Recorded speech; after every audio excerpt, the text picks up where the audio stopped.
നിങ്ങളുടെ favourite shows ഇനി ഒരിക്കലും മിസ്സാവില്ല. ഇപ്പോൾ C5 കാണും നിങ്ങളുടെ ഫേവറേറ്റ് ഷോസ് തികച്ചും സൗജന്യമായി. ഈ മത്സരത്തിൽ അവൾക്ക് ഒന്നാം സമ്മാനം കിട്ടുന്ന എന്താ ഉറപ്പ്? എടാ മോനെ, ഇതാ നിന്റെ കുഴപ്പം. നീ ആ ഋതികെ അങ്ങനെ അണ്ടർഎസ്റ്റിമേറ്റ് ചെയ്യണ്ട. എന്തായാലും ഞാൻ അവൾക്കൊരു തടയിടാൻ പോവാ. എന്നിട്ട് നീ ആ കാശ് എന്ത് ചെയ്തു? ആ കാശ് ചെലവാക്കാൻ എനിക്ക് തോന്നിയില്ല ദീപക് സാറേ. സമാധാനായി. പക്ഷേ അച്ഛൻ നിർബന്ധിച്ചപ്പോ അച്ഛൻ നിർബന്ധിച്ചപ്പോ നിങ്ങളെ പോലെയാണോ ദീപക് സാറേ? ഞങ്ങളൊക്കെ പാവങ്ങളല്ലേ, ഞങ്ങൾക്ക് ജീവിക്കണ്ടേ? വീട്ടിലെ പ്രാരാബ്ധങ്ങള്. നീ കാശ് എന്ത് ചെയ്തു പറയടാ. ദീപക് സാർ എന്തിനാ ചൂടാവുന്നത്? സോറി, ആ കാശ് രാജു എന്ത് ചെയ്തു? ഞാൻ പറഞ്ഞില്ലേ, അച്ഛൻ നിർബന്ധിച്ചപ്പോ, പിന്നെ വീട്ടിലെ കഷ്ടപ്പാടുകളൊക്കെ ആലോചിച്ചപ്പോ ആലപ്പുഴയില് ഞാനൊരു ചെമ്മീൻ കെട്ട് വാങ്ങി. പിന്നെ മൂന്നാറില് ഒരു ചെറിയ തേയിലത്തോട്ടവും. 25 ലക്ഷം രൂപയ്ക്ക് ചെമ്മീൻ കെട്ടും തേയിലത്തോട്ടും അല്ലേ? അതെ. ആ വിജിലൻസ് ഓഫീസർക്കൊന്നും കൊടുത്തില്ലേ? അയാളൊന്നും വേണ്ടെന്ന് പറഞ്ഞു. പക്ഷേ ആ കാശ് കൊണ്ടുവന്ന് വെച്ചവനെ അയാള് പൊക്കും.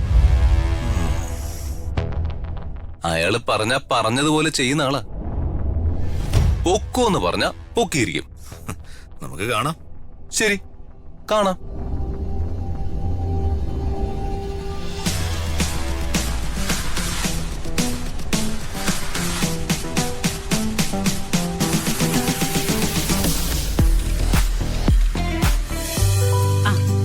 മോള് ഇതൊന്ന് ടേസ്റ്റ് നോക്കിക്കേ.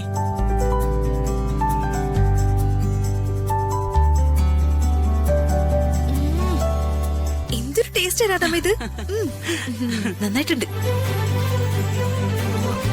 രാധമ്മേ. കുറെ സാധനങ്ങൾ ഇരിപ്പുണ്ടല്ലോ. ക്യാരറ്റ്, തക്കാളി, ഇതൊക്കെ ഇനി എന്ത് ചെയ്യും? ഇതൊന്നും വേസ്റ്റ് ആവില്ല മോളെ. ഇതൊക്കെ കൊണ്ട് ഒരു പരിപാടിയുണ്ട്. അതെന്താ രാധമ്മേ?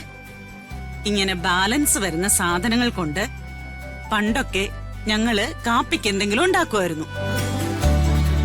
അതായത് വീട്ടില് ഫംഗ്ഷൻസ് ഒക്കെ വരുമ്പോ സദ്യക്ക് തലേന്ന് സാമ്പാറിനും അവിയലിനും ഒക്കെ പച്ചക്കറികൾ അരിഞ്ഞു വെക്കുമായിരുന്നു. ഇന്നത്തെ പോലെ ഫാസ്റ്റ് ഫുഡൊന്നും അന്നില്ലല്ലോ. അന്ന് എല്ലാ സാധനങ്ങളും വീടുകളിൽ തന്നെയാണ് ഉണ്ടാക്കുന്നത്.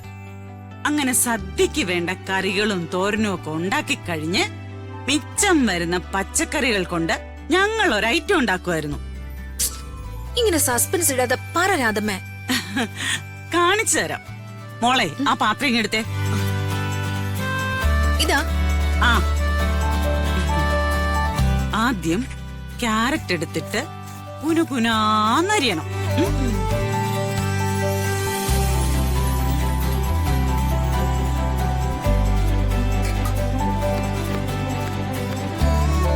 പിന്നെ ക്യാബേജ് എടുത്തിട്ട് ചെറുതായിട്ട് ഇങ്ങനെ അരിയണം. ചെറുതായിട്ട് അരിയണോ? ഇനി തക്കാളി എടുത്തിട്ട് കുനുകുനാന്നരിയണം. ഇനി എന്താ വേണ്ടെന്ന് മോക്കറിയാമോ? ഇല്ല. ഇനി പുട്ടുണ്ടാക്കുന്ന സെറ്റപ്പ് വേണം. ഇനി പുട്ടുപൊടിക്ക് വേണ്ട മാവ് വേണം. ദാ ആ ബക്കറ്റിലുണ്ട്, എടുത്തിട്ട് വാ.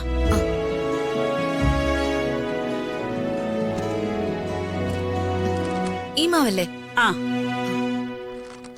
ഇനി എന്താ? കുറച്ച് വെള്ളം വേണം, എടുത്തോ. എടുക്കാവേ.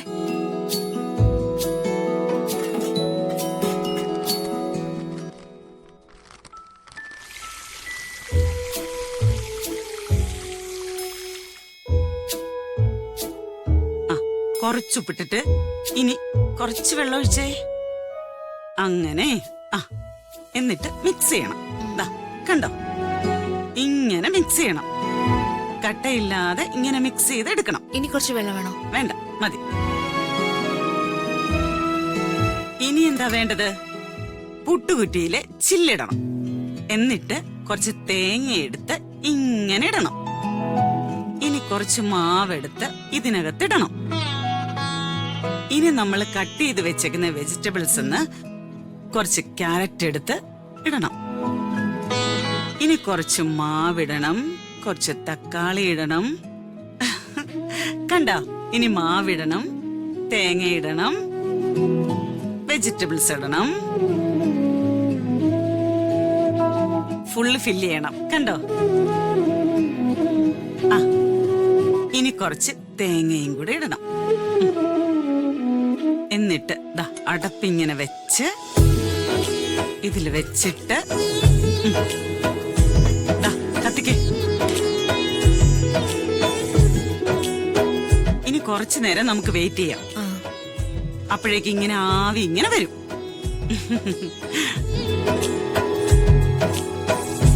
ദേ പുട്ട് റെഡി ആയിട്ടുണ്ട് കേട്ടോ. മോള് ഒരു പാത്രം ഇങ്ങെടുക്ക്.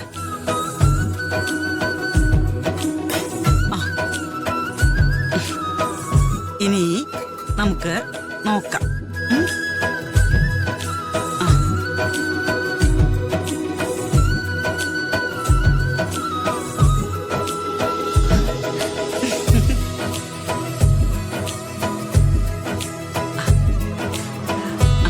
ഇനി മോളൊന്ന് കഴിച്ചു നോക്കിക്കേ.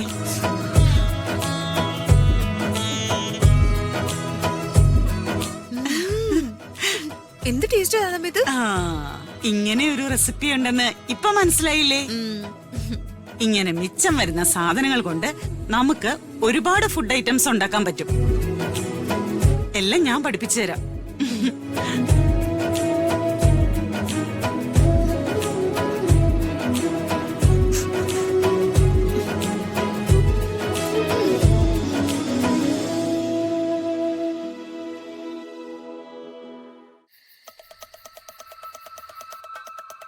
അമ്മ എന്തിനായിരിക്കും 5 ലക്ഷം എന്റെ അക്കൗണ്ടിൽ നിന്ന് വാങ്ങിയത്?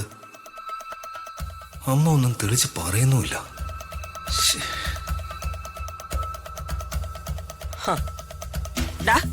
നീ ഇവിടെ വന്ന് നിൽക്കാണോ? നിനക്ക് ഭക്ഷണമൊന്നും കഴിക്കണ്ടേ? അതൊക്കെ കഴിക്കാം. അമ്മ ആദ്യം എന്റെ കയ്യിൽ നിന്ന് 5 ലക്ഷം രൂപ വാങ്ങിയത് എന്തിനാണെന്ന് പറയും. ആ അത് തൽക്കാലം നീ അറിയണ്ട.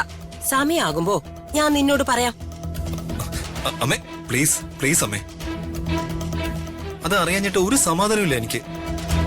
എടാ ആ കുക്കിംഗ് കോമ്പറ്റീഷനിലെ ഋതിക ചിലപ്പോ 1ാം സമ്മാനം നേടിയെടുക്കും. അമ്മ ഇപ്പോഴും അതും ആലോചിച്ചോണ്ട് നിൽക്കുവാണോ? ഈ മത്സരത്തിലൊക്കെ പങ്കെടുക്കുന്നതേ നല്ല എക്സ്പേർട്ടുകളാ. അവൾ അമ്മാവന് എന്നെങ്ങാണ്ടോ ഒരു അവിയലും സാമ്പാറും ഉണ്ടാക്കി സദ്യ കൊടുത്തുന്ന് വെച്ച് ഈ മത്സരത്തിൽ അവൾക്ക് 1ാം സമ്മാനം കിട്ടുന്ന എന്താ ഉറപ്പ്? എടാ മോനെ, ഇതാ നിന്റെ കുഴപ്പം. നീ ആ ഋതികെ അങ്ങനെ അണ്ടർഎസ്റ്റിമേറ്റ് ചെയ്യണ്ട. എന്തായാലും ഞാൻ അവൾക്കൊരു തടയിടാൻ പോവാ.